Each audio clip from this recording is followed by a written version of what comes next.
Hi, I'm David. Today we're going to look at this problem, the definite integral from 0 to 2 of x squared with respect to x.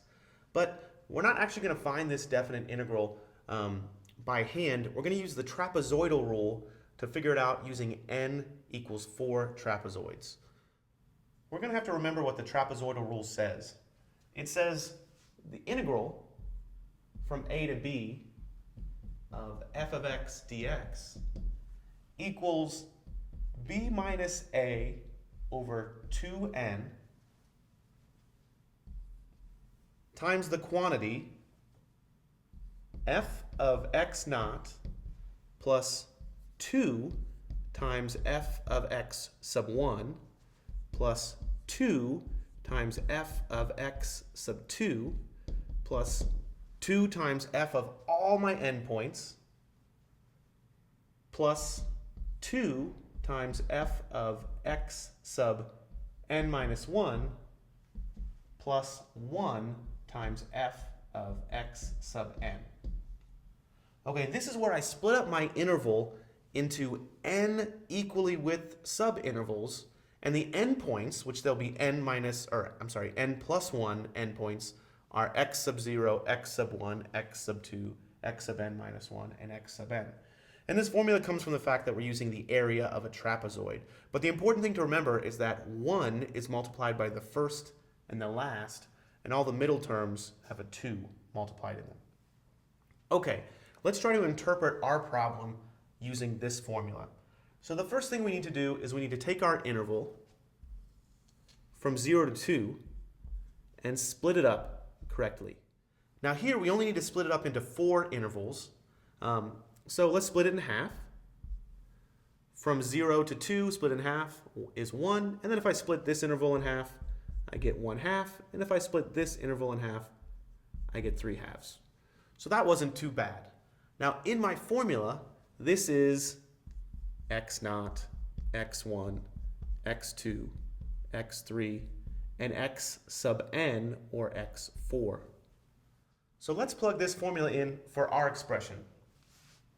The integral from 0 to 2 of x squared with respect to x. Well, let's see. We need a b minus a. So 2 is equal to b, and 0 is equal to a. So I've got 2 minus 0 over 2 times n. Well, n is equal to 4. So I've got a 4 down there. And I've got to multiply this by f of x sub 0. Well, in our case, x sub 0 is 0. So this is f of 0. Plus 2 times f of x sub 1. X sub 1 is 1/2.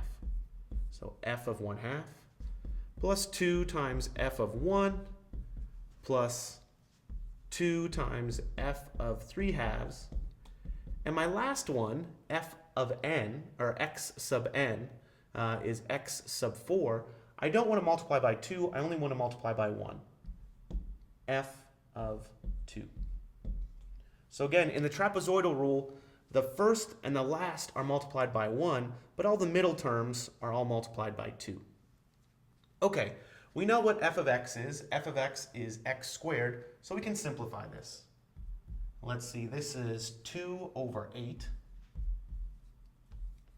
times 0 squared plus 2 times 1/2 squared plus 2 times 1 squared plus 2 times 3/2 squared plus 1 times 2 squared. That's what I get when I plug in this formula for f of x equals x squared. Now the rest is just simplifying. Let's see, this equals 1/4 times, that's 0 plus, what is this guy right here? That is 1/2 squared, which is 1/4, times 2 is 1/2. Plus, well, what's this guy right here? 2 times 1 squared, that's just 2. Plus this one right here, well, 3/2 squared, that's 9/4. Times 2 is just 9/2. plus, well, this one right here, 2 squared is just 4. Okay, that's not too hard to simplify. Let's see, 1/2 plus 9/2, that's 10/2, or 5. So 9/2 plus 1/2 is 5. Plus 2 plus 4, that's 5 plus 6, which is 11. So this is 1/4 times 11, or 11 over 4. 11 over 4 is just short of 12 over 4, or 3. So this is 1/4 minus 3, or 2.75. Now, in the problem, we're asked to round this to 4 decimal places, so I'll put on another 2 zeros right here. Okay, so this is our approximation using the trapezoidal rule and 4 rectangles, or 4 trapezoids, pardon me. Now, let's compare our result here, our estimate, with the actual area using a graphing utility. So I'm going to go ahead and plot the function y equals x squared on my graphing utility. So y equals x squared. And I'll graph it. And I'll see my usual picture of the parabola. Now I'm going to try to find the definite integral. Now the syntax will be different depending on what graphing utility you're going to use. So you'll have to become familiar with that. But in this one, I'm going to calculate the definite integral. So I'll go to the definite integral input. And I've already put the function x squared into my utility. So now I'll have to give it a lower and upper limit of integration. The lower limit of integration here is 0. And the upper limit of integration here is 2. Okay, so my calculator thinks for a little bit. And the actual value for the integral from 0 to 2 of x squared with respect to x is 2.6 repeating. 2.666 forever. So it's a pretty good estimate. 2.7500 is a pretty good estimate for 2.6 repeating. Thanks for watching.